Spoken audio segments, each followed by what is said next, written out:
Hello बच्चों, कैसे हैं आप सब। मैं आशा करता हूं आप सभी हमेशा की तरह बढ़िया होंगे और मजे में होंगे। तो एक बार फिर से मैं गुमनाम सर और आप सभी का बहुत बहुत स्वागत है आपके अपने चैनल मिस्टर गुमनाम सर में। तो बेटा जैसा कि आप सभी जानते हो और अगर नहीं जानते आप हमारे चैनल में पहली बार आए तो सुन लीजिए यार, यहाँ पर आपको इस चैनल पर क्लास 10th के लिए कंप्लीट साइंस और 11th और 12th की केमिस्ट्री संपूर्ण ज्ञान विद डिटेल बहुत ही अच्छे से सिखाया जाता है। तो बेटा क्लास 11th वालों के लिए अगर वो आप इस सेशन की तैयारी कर रहे हैं जो कि क्या है फ्रेश सेशन स्टार्ट हो चुका है, तो अगर आप इस साल क्लास 11th में बैठने वाले हैं और अच्छी सी तैयारी करना चाहते हैं, क्योंकि देखो बेटा 11th में पढ़ा हुआ 12th में भी काम में आता है और 12th का बोर्ड का एग्जाम बहुत ही अच्छा जाता है, क्योंकि यहाँ से अगर आप बेसिक मजबूत कर लोगे ना 11th में तो 12th बहुत ही आसान होता चला जाता है। तो देखो बेटा क्या है, आज क्लास 11th का केमिस्ट्री में चैप्टर नंबर 1 है और जिसका नाम क्या है बेटा, रसायन विज्ञान की कुछ मूल अवधारणाएं।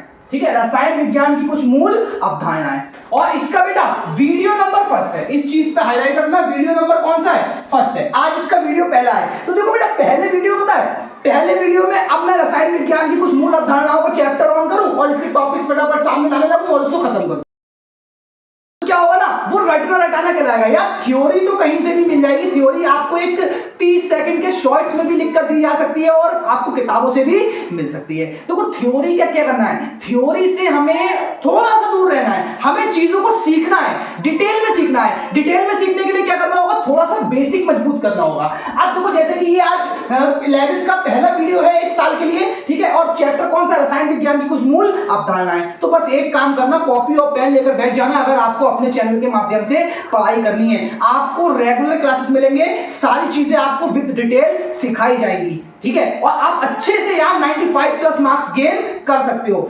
ठीक है, 95 प्लस मार्क्स, आपको आप 100 तक जाते हो, 99 लाते हो, ये आपकी मेहनत के ऊपर डिपेंड करता है। पढ़ाया हुआ अपना सब आ जाएगा, बस आपको थोड़ा सा क्या करना है, चीजों को ध्यान से सीखना है। जो समय के साथ आप भूलो ना, हम पढ़ा हुआ भूलते हैं, सीखा हुआ कभी भूलते नहीं है। ठीक है, तो देखो बेटा आज इस चैप्टर की शुरुआत मैं कहां से करता हूं ना, आज इस चैप्टर में रसायन विज्ञान की कुछ मूल अवधारणाएं, इन इंग्लिश में इस चैप्टर का नाम है some basic concept of chemistry. तो देखो बेटा सबसे पहले बात आती है भाई रसायन विज्ञान। देखो यहां पर ये लिखा है रसायन विज्ञान। तो जब आप अपने नोट्स बना रहे हो ना तो रसायन विज्ञान सबसे पहले मैं यार बोल देता हूं, आप रसायन विज्ञान की परिभाषा लिख लेना।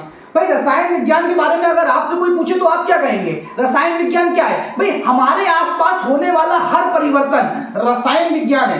क्या है, हमारे आसपास होने वाला हर परिवर्तन रसायन विज्ञान है। पता है रसायन विज्ञान की मतलब रसायन विज्ञान के बनने के पीछे भी बहुत ही अच्छी लॉजिकल कहानी है। रसायन विज्ञान कैसे बनी, भाई होगा कोई साइंटिस्ट जिसने रसायन विज्ञान को खड़ा कर दिया या कई साइंटिस्टों ने मिलकर खड़ा कर दिया, ऐसा नहीं। पुराने समय पता है क्या होता था, पुराने समय में लोग क्या करते थे, एक आपने भी देखा होगा मूवीज वगैरह में, कभी पुरानी सीरीज वगैरह देखना, तो लोग ना अमृत की तलाश में रहते थे, जिसको अमृत वो बोलते थे, अमृत की तलाश में। तो अमृत की तलाश करते थे, तो ये भी क्या है, फनी है सुनने में, लेकिन अमृत की तलाश करते थे, उन्हें नहीं पता था केमिस्ट्री है, उन्हें नहीं पता था। अब वो अमृत की तलाश कर रहे हैं, लेकिन वो क्या है, वो केमिस्ट्री, अमृत की तलाश, मतलब वो अमर होने के लिए एक ऐसा पदार्थ ढूंढते थे जिसे पीने से वो क्या हो जाए, अमर हो जाए। ठीक है, तो उसी बेस पर कई सारी कल्पनाएं हैं, जैसे कि एक पत्थर होता था, कौन सा पत्थर होता था, जिस पत्थर को बोलते थे आई थिंक, हाँ पारस पत्थर बोला जाता था, पारस पत्थर। तो पारस पत्थर क्या करता था, लोगों का मानना था कि अगर हमें पारस पत्थर मिल जाए तो हम लोहे की चीजों को जब वो पत्थर छुएगा ना तो वो सब सोने में तब्दील हो जाएंगी। तो भैया ये क्या है, उनका ये सोचना कि पारस पत्थर जो है वो लोहे को छुएगा और सोना बन जाएगा। तो सोना तो अलग पदार्थ है ना, लोहा भी अलग पदार्थ है और पारस पत्थर अलग पदार्थ है। मतलब पारस पत्थर की सोने से क्रिया हुई, पारस पत्थर की सॉरी सोने से नहीं, पारस पत्थर की लोहे से क्रिया हुई और सोना बन गया, ऐसा वो लोग मानते थे। तो वो पारस पत्थर की तलाश में रहते थे कि पारस पत्थर मिल गया तो यार हम उससे लोहे की किसी भी वस्तु को छूकर और जादू करके क्या बना देंगे, हम उसे बना देंगे सोने का और वो कीमती हो जाएगा। ठीक है, तो रसायन विज्ञान की शुरुआत ऐसे ही कुछ हुई है। फिर सन 1300-1600 ईस्वी के करीब क्या हुआ भाई, लोगों ने इस रसायन का इस्तेमाल कहाँ करने लगे, दवाइयां बनाने लगे, औषधियां बनाने में इस्तेमाल करने लगे, जड़ी बूटियों के इस्तेमाल से कि भाई ये वाली जड़ी बूटी का रस इसमें मिलाओ तो ये चीज बनेगी। तो वो वहां पर इतनी नॉलेज नहीं थी कि भाई कौन सा केमिकल क्या बन रहा है, लेकिन फिर भी लोगों के पास हाँ बहुत सारा उन्होंने क्या कर रखा था, चीजों के बारे में सीख रखा था जिसका वो अपने जीवन में प्रयोग करते थे। तो बस रसायन यही तो है रसायन यही है। अब बारी आती है भाई रसायन विज्ञान की परिभाषा। तो तुम लिख सकते हो यार हमारे आसपास होने वाला हर परिवर्तन क्या कहलाता है, रसायन विज्ञान कहलाता है। और अगर किताबी भाषा में आना है तो किताबी भाषा के थ्रू बोल सकते हो यार कि विज्ञान की वह शाखा जिसके अंतर्गत रासायनिक पदार्थों के गुणों संरचना का अध्ययन किया जाता है क्या कहलाती है, रसायन विज्ञान कहलाती है। देखो ये जो मैंने बोला है इसको पहले अगर आप नोट्स बना रहे हो तो चैप्टर के नीचे पहले रसायन विज्ञान की परिभाषा जरूर लिख लेना। अब हम आते हैं अपने रसायन विज्ञान की कुछ मूल अवधारणाएं। देखो रसायन विज्ञान की कुछ मूल अवधारणाएं, इसमें हम कुछ ऐसी चीजों के बारे में पढ़ेंगे जो रसायन विज्ञान की नींव है रसायन विज्ञान की। ठीक है, तो भाई अब देखो क्या करना है भाई, जैसे कि पहला टॉपिक मैंने यहां पर लिख रखा है, आपको पहले इसके बारे में नॉलेज होनी चाहिए, जिसको मैंने क्या बोला, मैंने लिखा है द्रव्य और पदार्थ। देखो हो सकता है तुम में से बहुत सारे लोग जानते हो, क्योंकि 10th में मैं भी यार जब 10th का पढ़ाता हूं तो लोगों को ये चीज पढ़ाता हूं, लेकिन मैं अभी देखो ये मत सोचना कि यार सर पदार्थ पढ़ाना, पदार्थ तो मुझे आता है। हाँ आता है, बिल्कुल आता है, लेकिन बहुत सारे बच्चे बेटा यहाँ ऐसे भी आते हैं जिनको पदार्थ के बारे में भी नॉलेज नहीं है। तो मैं यहाँ सिखाने के लिए खड़ा हुआ हूँ ना, तो मैं बिल्कुल ऐसा मानकर चलूंगा कि अगर आप मेरे पास सीखने आए तो आपको कुछ भी नहीं आता है, उस बेस पर मैं आपको सिखाऊंगा। अब देखो पदार्थ, भाई पदार्थ को इन इंग्लिश कहते हैं सब्सटेंस और द्रव्य को बोलते हैं मैटर। तो आप मैटर कह लो, सब्सटेंस कह लो, पदार्थ कह लो, द्रव्य कह लो, चीज एक ही है। तो देखो द्रव्य होता क्या है भाई, सिंपल सा, थ्योरी पे मत जाओ। देखो द्रव्य क्या होता है, द्रव्य के बारे में आपको 3 बातें पता होनी चाहिए। एक, जिसे छूकर फील कर सके, दूसरा जिसमें भार हो, तीसरा जो स्थान घेरे। भाई मैं आपको समझाता हूं थोड़ा सा, 1 सेकंड मुझे समय दीजिए। जैसे कि हमारे पास ये बैग है, ऐसे मान लीजिए हमारे पास एक बैग है, ठीक है, तो अगर मैंने इसे ऐसे भी टच करा तो क्या मैं इसे छूकर फील कर पा रहा, नहीं कर पा रहा, भाई कर पा रहा ना, मतलब मैं इसे छूकर फील कर सकता हूं। तो इसका मतलब ये क्या है, ये एक पदार्थ है, ये एक पदार्थ है। दूसरी चीज, मेरा हाथ है, मैंने यूं करके हाथ पे इस बैग को ऐसे करके रख दिया। अब जब मैंने इसे ऐसे करके रखा तो क्या हाथ में कुछ भारीपन फील हो रहा, जी बिल्कुल हो रहा। और जो ये भारीपन फील हो रहा वो क्या है, इस वस्तु का भार है, जो ये थैला है इस थैले का क्या है, भार है। और अगर इसमें भार है तो ये क्या है बेटा, पदार्थ है।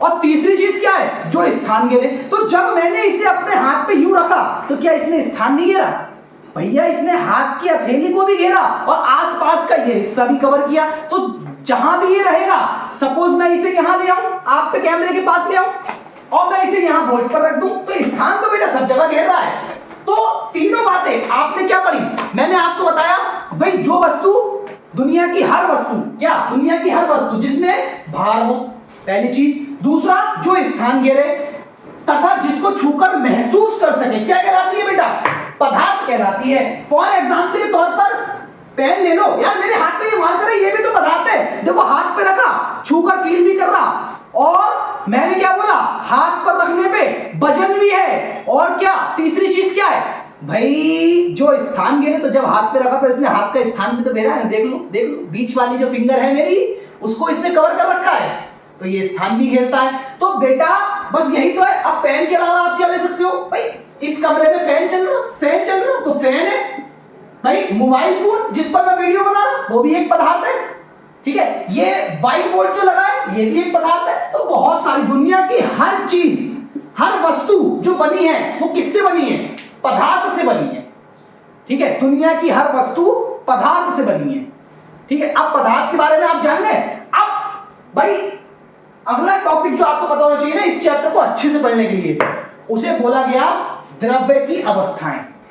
पदार्थ जान लिया, पदार्थ क्या होता है। अब द्रव्य की अवस्थाएं मतलब इस पदार्थ की अवस्थाएं, कि पदार्थ कितनी अवस्था में पाया जाता है, जिसको इन इंग्लिश कहते हैं स्टेट ऑफ मैटर, ठीक है, स्टेट ऑफ मैटर। अब देखो ये कितनी अवस्था में पाया जाता है भाई, देखो सिंपल सा बस याद रखना, गैस और द्रव और ठोस, सबने सुन भी रखा होगा बेटा, 3 अवस्था में पाया जाता है, गैस, द्रव और ठोस। अब देखो सुनाना एक अलग चीज होता है, हम आपको एक्सप्लेन करते हैं कि भाई गैस, द्रव, ठोस कैसे। भाई सपोज मैंने यहां पर एक ये बॉक्स लिया,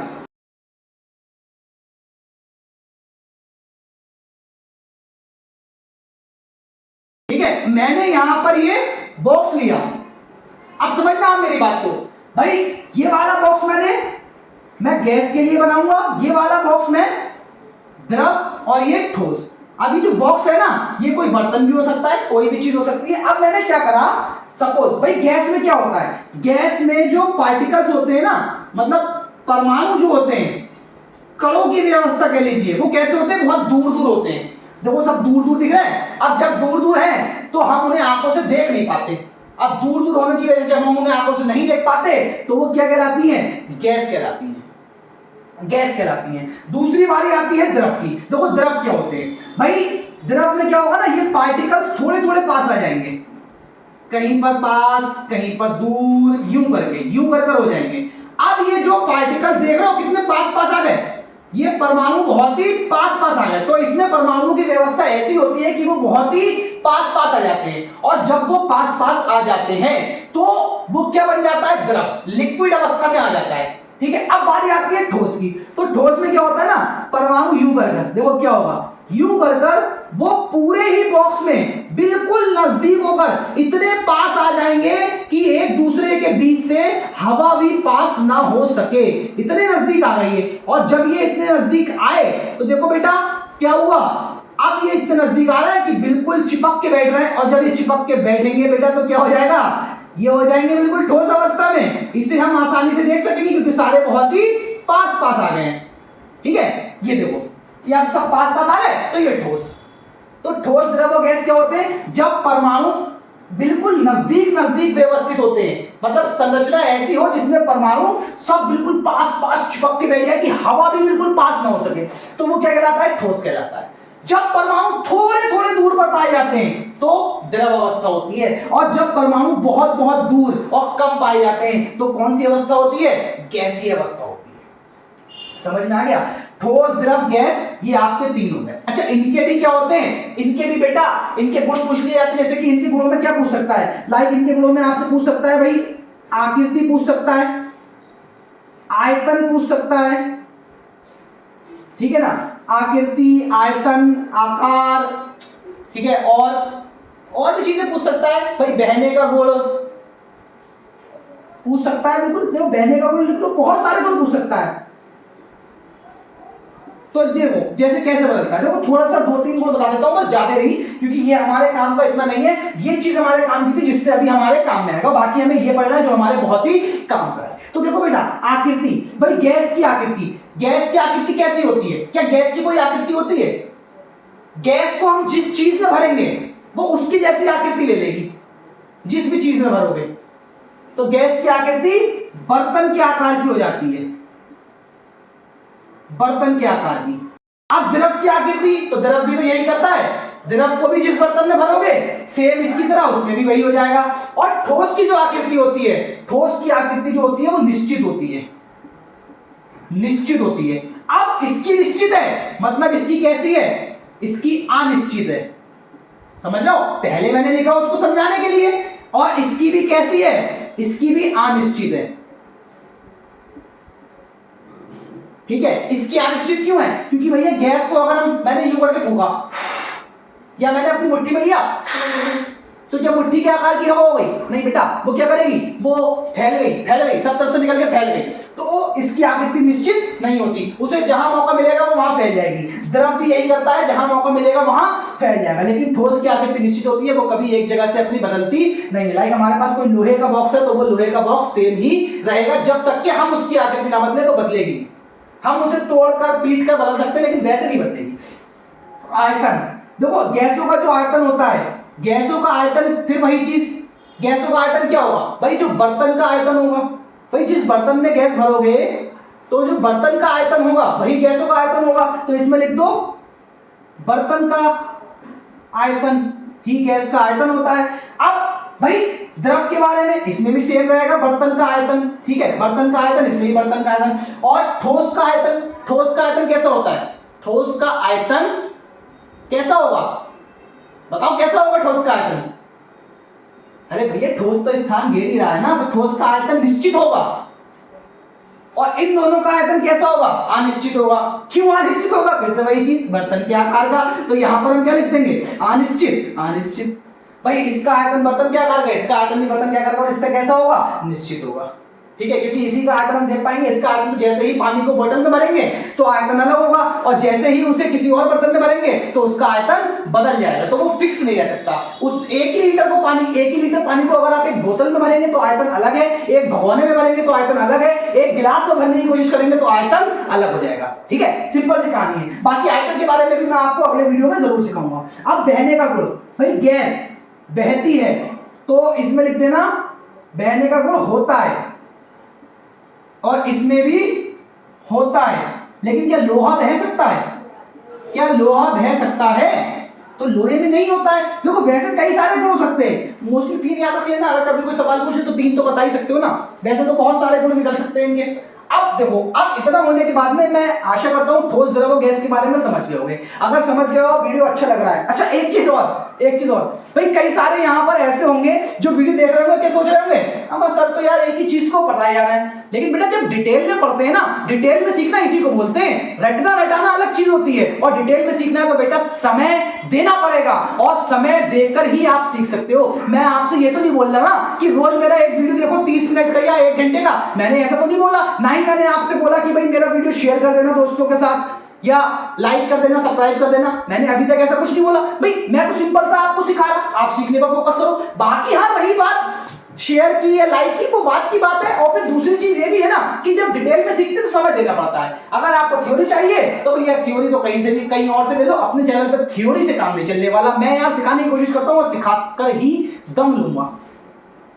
ठीक है, अब देखो भाई सिंपल सा, अब हम अगले टॉपिक पे चलते हैं। अब देखो भाई पदार्थ का वर्गीकरण, इसको मैं ये देखो ये वाला टॉपिक पढ़ना है हमें, ये पदार्थ का वर्गीकरण। देखो अगर आप नोट्स बना रहे हो तो पहले आप लिखोगे रसायन विज्ञान की परिभाषा जो मैंने पीछे बोली, उसके बाद में आप सबसे पहले पदार्थ के बारे में लिखोगे, फिर पदार्थ की अवस्थाएं, ठोस द्रव गैस, ये चीज बना लेना नॉलेज के लिए अपनी। और पदार्थ की जो ये सिखाएंगे मैंने, इनमें अंतर करना, आकृतियों में या आयतन में अंतर, और बहने के गुण में अंतर, और भी कई सारे हो सकते हैं। और इसके अलावा उसके बाद में फिर आप इसे लिखना। अब इसको समझ लीजिए, यही हमारे इस चैप्टर को बहुत ही आसान बनाने वाला है और काफी मदद करेगा हमारे चैप्टर को पढ़ने में। अब देखो पदार्थ का वर्गीकरण, क्लासिफिकेशन ऑफ सब्सटेंस, या द्रव्य का वर्गीकरण बोल लो तो क्लासिफिकेशन ऑफ मैटर, चीज तो एक ही है ना। अब देखो पदार्थ का वर्गीकरण, पदार्थ जो होते हैं ना वो 2 प्रकार के होते हैं, या तो वो मिश्रित हो सकते हैं या वो शुद्ध हो सकते हैं। मतलब जब एक पदार्थ बिल्कुल अकेला है तो वो शुद्ध अवस्था में होगा, और एक पदार्थ कैसा है, मिश्रण है। फॉर एग्जाम्पल के तौर पर मैंने पनीर ले लिया, ठीक है, सिर्फ एग्जाम्पल के तौर पर है जिससे आप समझ सको अच्छे से। पनीर ले लिया, अब मैं पनीर का कितना बड़ा टुकड़ा लूं, वो पूरा पनीर है ना, तो उस समय तो वो शुद्ध पदार्थ है क्योंकि वो पनीर ही है नहीं है। अब मैंने क्या करा, पनीर में थोड़ा सा दूध मिला दिया, या घर पर ग्रेवी तैयार करके उसमें पनीर डाल के पनीर की सब्जी बना ली, भाई शाही पनीर बना लिया या और सारा कोई सा भी आइटम बना लिया, तो उसमें कई सारी चीजें मिलानी पड़ी ना, तो वो हो गया पदार्थ का मिश्रण। और जब तक पनीर अकेला था तो वो शुद्ध पदार्थ था, सिर्फ आपके समझने के लिए। अब मिश्रण आप समझ गए, मिश्रण क्या होता है, जब 2 या 2 से अधिक पदार्थों को मिला दिया जाए तो उसे मिश्रण बोलते हैं। शुद्ध पदार्थ वो होता है जब कोई पदार्थ बिल्कुल अकेला हो, उसमें कोई दूसरा पदार्थ ना मिला हो। मतलब किसी पदार्थ की शुद्ध अवस्था वह अवस्था होती है जब उसमें कोई दूसरा पदार्थ ना मिला हो। ठीक है, और मिश्रण क्या होता है, अगर आपको इनके बारे में लिखना हो जो मैं बोल रहा उसी पर आप डेफिनेशन बनाकर लिख सकते हो अच्छे से अपने नोट्स बनाने के लिए। तो मिश्रण क्या होता है, भाई जब 2 या 2 से अधिक पदार्थों को मिला दिया जाए, अब वो 2 भी हो सकते हैं, 20 भी हो सकते हैं, 30 भी हो सकते हैं, पदार्थों को मिला दिया जाए तो क्या बनता है, मिश्रण बनता है। जैसे कि आप नॉर्मली ना मिश्रण के बारे में अगर डाउट्स में हो तो आप क्या देखना, आपने क्या करा घर पर, भाई हमने मान लो हम बिरयानी बना रहे हैं, फॉर एग्जाम्पल हम बिरयानी बना रहे हैं। अब बिरयानी हम भाई चिकन वगैरह की भी बना सकते हैं या फिर हम वेजिटेरियन भी बना सकते हैं। अगर हम वेजिटेरियन है तो वेजिटेरियन, और नॉन वेजिटेरियन है तो नॉन वेजिटेरियन। ठीक है, तो भाई हमने बिरयानी बनाना स्टार्ट करी, तो क्या बिरयानी शुद्ध पदार्थ होगा? अगर नॉर्मल सा सोचो, क्या बिरयानी शुद्ध पदार्थ होगा? नहीं, उसमें जो चावल है वो अकेला है, वो शुद्ध पदार्थ है। एग्जाम्पल को समझने के लिए अब हमने क्या करा, जब हमें बिरयानी बनाना थी तो हमने एक भगोने के अंदर पानी भरा, पानी में भाई नमक का इस्तेमाल करते हैं, खड़े मसाले डाले जाते हैं और पिसे हुए मसाले डाले जाते हैं, ठीक है, और जो भी डाला जाता हो भाई सबकी अपनी अपनी चॉइस होती है किस तरीके से बना रहे हैं। तो फिर ढेर सारे मसालों को मिलाया जाता है, फिर उसे गैस पर गर्म किया जाता है और फिर उसमें कहीं जाकर चावल डाले जाते हैं, फिर चावल को पकाया जाता है। तो जो बिरयानी हुई वो एक, अगर रसायन के तौर पर आप उसे देखो तो उसमें क्या हो गया, वो पदार्थों का मिश्रण हो गया। तो पदार्थ दो प्रकार के, मिश्रण या फिर शुद्ध पदार्थ। क्लियर? अब बारी आती है जो मिश्रण होते हैं ना, ये भी खुद दो प्रकार के होते हैं, मिश्रण भी दो प्रकार के होते हैं। एक मिश्रण होता है समांगी मिश्रण और एक मिश्रण होता है विषमांगी मिश्रण।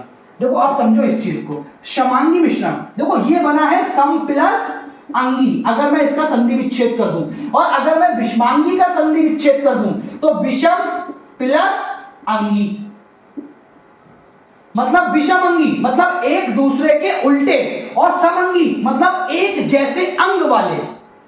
क्लियर? अब समांगी मिश्रण कौन से होते हैं? समांगी मिश्रण कौन से होते हैं भाई? ऐसा मिश्रण जब दो पदार्थों को मिलाया जाए ना तो वो आपस में एक जैसे हो जाए, अलग अलग ना दिखे। समझ रहे हो? जब दो पदार्थों को मिलाया जाए तो वो आपस में एक जैसे हो जाए और अलग अलग ना दिखे, तो समांगी मिश्रण कहलाता है। फॉर एग्जाम्पल, मैंने अभी पनीर का एग्जाम्पल यहां पर लिया था, आप इसके एग्जाम्पल के लिए क्या करिए ना, मुझे थोड़ा सा स्पेस चाहिए, पहले मैं इसको इरेज करता हूं, आप इसको लिख जरूर लेना पीछे, ठीक है? देखो समांगी का एग्जाम्पल समझते हैं, इसका एग्जाम्पल समझते हैं। इधर देखो भाई, इसका एग्जाम्पल मैंने क्या करा, मैंने लिया दूध में मिलाया पानी, मिश्रण बन गया नहीं बना? मिश्रण बन गया नहीं बना? अब आप मुझे ये बता दो, जो दूध का मिश्रण बना वो समांगी होगा या विषमांगी होगा? भाई दूध सफेद कलर का होता है, पानी रंगहीन होता है। अब हमने पानी और दूध को दिया मिला, तो दूध का जो रंग है ना सफेद, वो प्रभावी होता है, तो वो क्या करेगा, वो जब पानी में मिलेगा तो पानी को भी अपने रंग जैसा कर देगा, मतलब ओवरऑल विलयन कैसा दिखेगा, व्हाइट कलर का दिखेगा। तो उसमें क्या पानी को हम अलग देख सकेंगे? नहीं देख सकते। और जब हम उसे अलग नहीं देख सकते तो वो मिश्रण कौन सा कहलाएगा? वो कहलाएगा समांगी मिश्रण। ठीक है, समांगी मिश्रण। क्लियर? फॉर एग्जाम्पल के तौर पर या नमक ले लो, नमक में पानी में नमक को डाल दिया, तो भाई जब पानी में नमक को डाला, अब तो कुछ लोग देखकर कहेंगे अरे सर जी विषमांगी मिश्रण है, क्यों नमक अलग दिख रहा है, पानी अलग दिख रहा है। लेकिन बेटा एक चम्मच लेना और गिलास में डालना और यूं करके चला देना, और जैसे ही यूं करके चलाओगे, अब मुझे बोलकर दिखाओ क्या तुम्हें नमक अलग दिख रहा है? दिखता है क्या नमक अलग? नहीं दिखता ना। और अगर नमक अलग नहीं दिख रहा है और पानी की तरह ही लग रहा है, इसका मतलब नमक और पानी का घोल जो है वो भी कौन सा विलयन है? समांगी विलयन है। इसी तरीके से चीनी और पानी का घोल भी समांगी विलयन है। विषमांगी विलयन कौन से होते हैं बताऊंगा आपको। भाई ऐसे विलयन जो दो या दो से अधिक पदार्थों को मिलाया जाए और पदार्थ कैसे दिखे, अलग अलग दिखते रहे, विषमांगी मिश्रण कहलाते हैं। विषमांगी मिश्रण कहलाते हैं। अब विषमांगी मिश्रण फॉर एग्जांपल आप क्या करिए, पानी ले लो, पानी में रेत डाल दो लाके, क्या रेत पानी में मिल जाएगी? बालू ले लो, मिल जाएगी क्या? नहीं मिलेगी ना। गिट्टी लाकर डाल दो पानी में, क्या मिल जाएगी? तो वो मिश्रण कैसा है? विषमांगी मिश्रण है। पानी प्लस गिट्टी, एरो का निशान, विषमांगी मिश्रण। ठीक है। और अगर और चाहते हो तो आप क्या करना, पानी में तेल डाल दो, तेल होता है कोई सा भी तेल ले लेना, पानी में प्लस क्या कर दो, तेल डाल दो, तो जो मिश्रण बनेगा वो विषमांगी होगा। क्यों होगा? अरे डाल के देख लेना, पानी अलग दिखेगा और तेल उसकी सतह पर अलग तैरता हुआ दिखेगा, उसमें मिलेगा नहीं। थोड़ा सा कर देख लेना, एक गिलास में पानी लेना और उसमें थोड़ा सा तेल ले लेना, तेल को उसमें डाल देना, फिर तेल आपको अलग तैरता हुआ दिख जाएगा। या गोंद आता है, गोंद ले लेना, गोंद को डाल देना, गोंद भी पानी में अलग तैरता हुआ आपको दिख जाएगा। ठीक है। तो ऐसे मिश्रण कहलाते हैं विषमांगी मिश्रण। जब दो या दो से अधिक पदार्थों को मिलाया जाए लेकिन दोनों पदार्थ अलग अलग दिखे तो कहलाता है विषमांगी मिश्रण। जब दो या दो से अधिक पदार्थों को मिला दिया जाए और विलयन या मिश्रण एक जैसा हो जाए तो उसको बोलते हैं समांगी मिश्रण। अब देखो बारी आती है हमारे शुद्ध पदार्थ की। शुद्ध पदार्थ के बारे में ही बताया, जो बिल्कुल शुद्ध हो, उसमें कोई दूसरा पदार्थ ना मिला हो। शुद्ध पदार्थ भी दो प्रकार के होते हैं, एक तो होता है तत्व और एक होता है यौगिक। अब भैया देखो तत्व के बारे में सब जानते हैं, जैसे कि सोडियम, हाइड्रोजन, ऑक्सीजन, नाइट्रोजन, इसी को हम परमाणु भी बोलते हैं और इसी को हम तत्व भी बोलते हैं। अब मैं थोड़ा सा आपको तत्व के बारे में भी एक्सप्लेन करता हूं, आप ये चीज भी लिख लेना, फिर मैं आपको थोड़ा सा तत्व के बारे में भी एक्सप्लेन करता हूं। देखो तत्व क्या होते हैं भाई, सिंपल सी कहानी है भाई। देखो इधर देखो, जैसे कि ये है,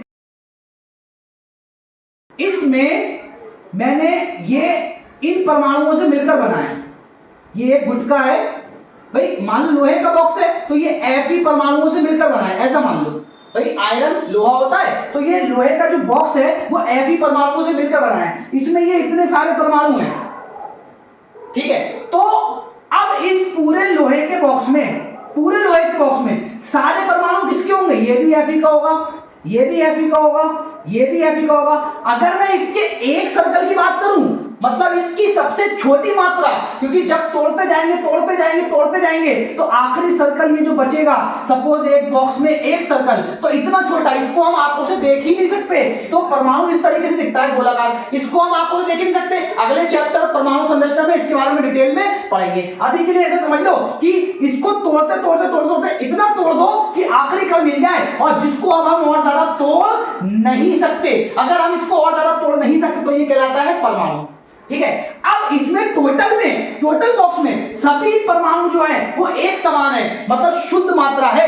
क्या इसमें कोई दूसरी मात्रा है, शुद्ध मात्रा है। अगर इसमें मैं एक लगा दूं कैल्शियम का या किसी और चीज का, कुछ भी लगा दूं, तो ये हो गया मिश्रण। अब ये शुद्ध नहीं बचा, ये हो गया मिश्रण।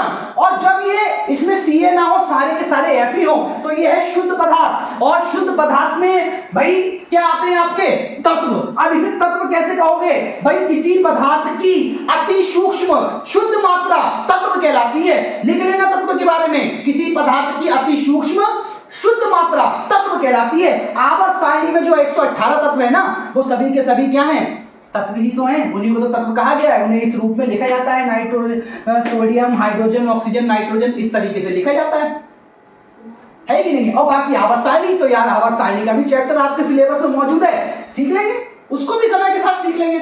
और बाकी यार देखो, अगर आप अपने चैनल के माध्यम से पढ़ाई कर रहे हो तो भाई क्लास 10th का भी वीडियो आ रहा है, क्लास 11th का भी आ रहा है, क्लास 12th का भी आ रहा है। तीनों वीडियो लाइन से आएंगे, एक डे क्लास 10, फिर नेक्स्ट डे क्लास 11, फिर क्लास 12, फिर जो चौथा डे आएगा उस पर क्लास 10। इस तरीके से लगातार आते रहेंगे हर 3 दिन पर। जैसे कि आज ही आपका 11th का पहला वीडियो है, अगले 2 दिन बाद तीसरे दिन इसका सेकंड वीडियो आ जाएगा। इस तरीके से आपको मैं अच्छे से सब तैयारी एग्जाम से पहले विद रिवीजन विद इंपॉर्टेंट सब कुछ करवा दूंगा। बस अभी आज सीखने पर ध्यान दे दो, अभी सीखने पर ध्यान दे दो। अब देखो सिंपल सा, बस एक चीज बची है हमारी आज के टॉपिक में, फिर इसके बाद में हम चलते हैं, फिर आपको अगले टॉपिक्स में फिर इस चैप्टर के टॉपिक्स पढ़ेंगे। अभी तो ये बेटा इस चैप्टर का बेस है बस, और इसे सीखने में काफी समय लग गया है हमारा।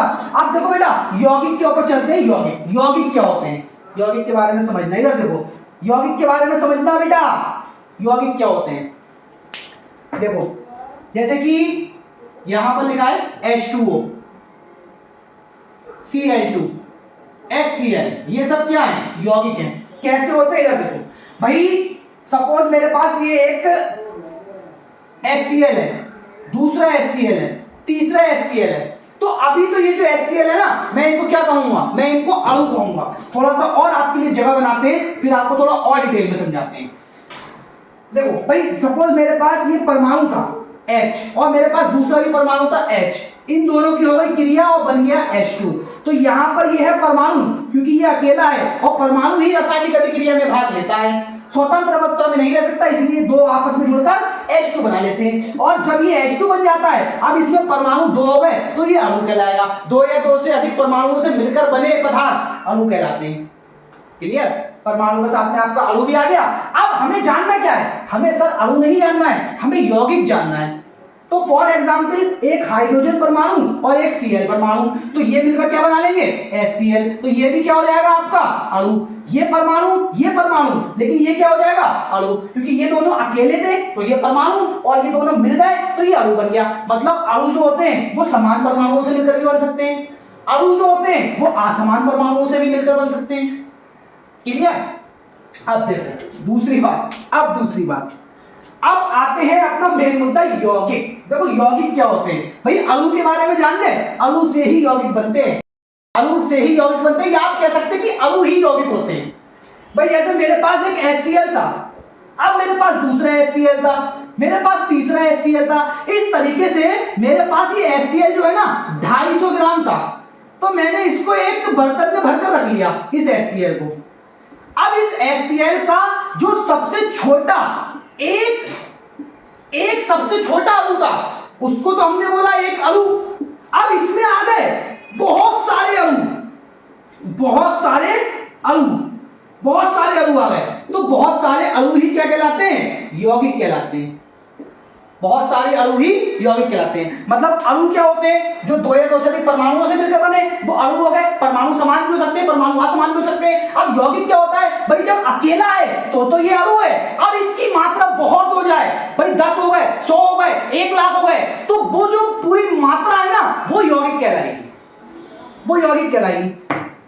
अब मैं थोड़ा सा साइड में जाता हूं, जो लिखना है लिख लो, और अब वीडियो को लाइक ठोको। अगर आपको लगता है कि ये वीडियो लाइक ठोकने लायक है तो लाइक ठोको, बेल आइकन को प्रेस करो। अगर अब तक चैनल को सब्सक्राइब नहीं करा है तो चैनल को सब्सक्राइब भी कर लो, और अपने साथियों के साथ, सारे साथियों के साथ नहीं, उन साथियों के साथ जरूर शेयर करना जो पैसे की बदौलत कोचिंग वगैरह में जाकर पढ़ाई नहीं कर पाते हैं, और वो यहां पर आकर अगर केमिस्ट्री के प्रेमी हैं और केमिस्ट्री सीखना चाहते हैं, या केमिस्ट्री कभी नहीं पढ़ी है, केमिस्ट्री में 00 हैं, तो भी हीरो बनना चाहते हैं, तो आ जाएं। क्लास 10th में है, 11th में है, 12th में है, सभी के लिए आ जाएं। 10th से लेकर 12th तक या कंपटीशन लेवल तक आपको केमिस्ट्री में जो भी सीखना है, मैं यहाँ खड़े होकर आपको ताउम्र सिखाने के लिए तैयार हूँ। जब तक सांसें चलेंगी तब तक यहाँ पर केमिस्ट्री की क्लासें चलेंगी। तो बेटा इसी के साथ मैं आपसे अलविदा लेना चाहूंगा। फिर मुलाकात होगी आपसे एक नए और धमाकेदार वीडियो के साथ। इसी तरीके से अच्छे से पढ़ाई घर पर करते रहिए।